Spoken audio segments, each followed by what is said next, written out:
Assalaamu calaykum waraxmatullaahi wabarakaatuhu dhammaan soomaalida meel walba ay joogaan waxaan leeyahay subax wanaagsan qofkii habeen u tahay habeen wanaagsan marka waxaan leeyahay ilaahay meel walba aad joogtiin caafimaad allah idinku siiyo ilaahay meel walba aad joogtaan ha idinku xifdiyo amni iyo ammaano allah idinku yeelo intaas kadib walaalayaal waxaan rabaa xajradan yar in aan kaga hadlo maanta oo ah maalinimo khamiis ah taariikhduna ay ku beegan tahay 13 bishii Janaayo 2022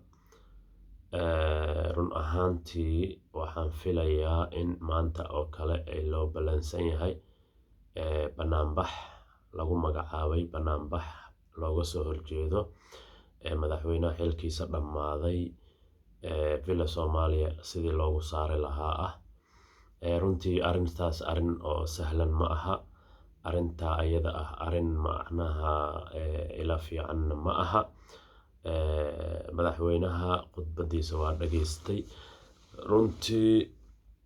waxay ila xambaarsaneed khudbad aad iyo aad yacni muhiim u ahayd oo shacabkii wax fahmi lahaa taageersanaa dowladnimada iyo ma aragtay in waddankaasi oo hore u socdo taageersanaa aad iyo aad ay ula dhaceen khudbadda madaxweynaha anigana dadkaas ayaan ka mid ahay madaxweynaha xilkiisa dhammaaday waa taageersanahay ilaa hadda waa ulul amrigeena waa aad iyo aad baan u taageersanahay iyadoo saas ay tahay walaalayaal waxaa fiican in ma aragtay madaxweynaha sida uu ku baaqay doorashada in la dardargeliyo loogana fadhiyo ra'iisul wasaaraha inuu ma aragtay waqtigii loo qabtay muddada 2 bilood ugu badneed in uu baarlamaanka kusoo dhammeeyo kadibna doorashadii madaxweynaha loo sii gudbo marka runtii arrintaa ayada ah aad ayaan u soo dhaweynayaa waa arrin farxad leh weeyaan ummadda Soomaaliyeed u soo hooyatay dadaalkaasna waxaa aad iyo aad u geystay waa maamul goboleedyada madaxweynayaashooda runtii aad iyo aad baan u bogaadinayaa iyaga laftirkooda iyo intii kale oo gacan ka geysatay fikirna ku lahaa intaas markaan kaga gudbo waxaan rabaa inaan la hadlo shacabka reer Muqdisho banaanbaxa meesha uu ka dhacayo waa Muqdisho haddaba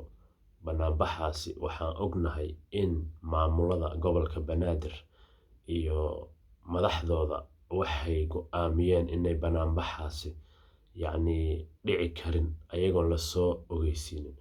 idan marka haddii banaanbaxaasi dadkii sarsaraa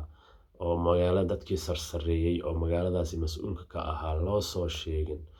oo banaanbaxaasi sidaa ku qabsoomo wixii oo ma arkin oo dhibaato ay ka imaadana mas'uuliyaddeeda ay qaadan doonaan dadka ma aragtay soo abaabulay maxaa la dhahaa dadka soo abaabulay maxaa la dhahaa banaanbaxaasi idan haddaba walaalayaal banaanbax sidiisaba waxa weeyaan wax fiican waaye markii la rabo in la ogaado banaanbaxaasi wixii loo banaanbaxayo waqtigii la banaanbaxayo banaanbaxa waxa uu ma aragtaa markaasi uu ka hadlayo in la ogaado waaye haddii laakiin banaanbax aan lasoo wargelinin layska soo bandhigo idan waxay noqonaysaa markaasi mas'uuliyad darro ayay noqonaysaa marka walaalayaal waxaan rajaynayaa banaanbaxa asiga ah inaan dhiig ku daadanin walaalayaal runtii Muqdisho dadka ku nool waa shacab aad iyo aad nabadda u jecel laakiin dad yar oo dan yar wataan baa ku dhex jira dadkaasi inay ka aqli badiyaan ayay ma aragtay ay badanaan ayay dhacdaa marka waxaan rajaynayaa dhacdada oo dadkaasi danta yar wataan inaanan laga ogolaanin walaalayaal oo banaanbaxaasi la fashaliyo haddii banaanbax uu wato dulmi uu yahay waaye haddii laakiin banaanbax xaq uu yahayna wax mushkila ma laha sidaas ayaan qabaa marka waxaan rabaa dadkan ayaga ah oo danta yar leh waddanka kale aad iyo aad baa loo fahansan yahay walaalayaal ujeedkooda iyo markay hadlayaan iyo reactionadooda iyo waxaasoo dhan waa la dareemi karaa yacni dad ma aha oo wadaniyadka muuqata ma aha walaalayaal marka dad yar waaye nisbada yar oo taageersan dadkan danta yar wata dadka taageersan waa dad aad iyo aad u yar layska qaban karo walaalayaal. marka waxaan rajaynayaa shacabow, meesha aad ku dhimanaysid waa inaad adiga ogaataa faa'iidana kugu jirtaa walaalayaal. haddaad dhimatay waxaa ka geeriyootay aabbaha iyo hooyada iyo ehelkaaga qaraabadaada dhammaan. marka meel xun ha ku geeriyoonine waxa waaye nafsadaada badbaadso. meeshan ciidan ayaa jooga oo maasha allah yacni awood leh, ciidanka xoogga dalka Soomaaliyeed lagu magacaabo. marka waxaan oran lahaa ha nafsadaada halis ha gelinin, gurigaaga joog. banaanbax wax faa'iido uu leeyahay ma laha.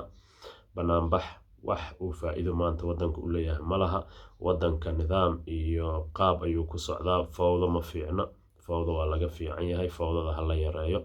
aad iyo aad ayaan mar kale iyo mar labaad iyo mar saddexaad u soo dhaweynayaa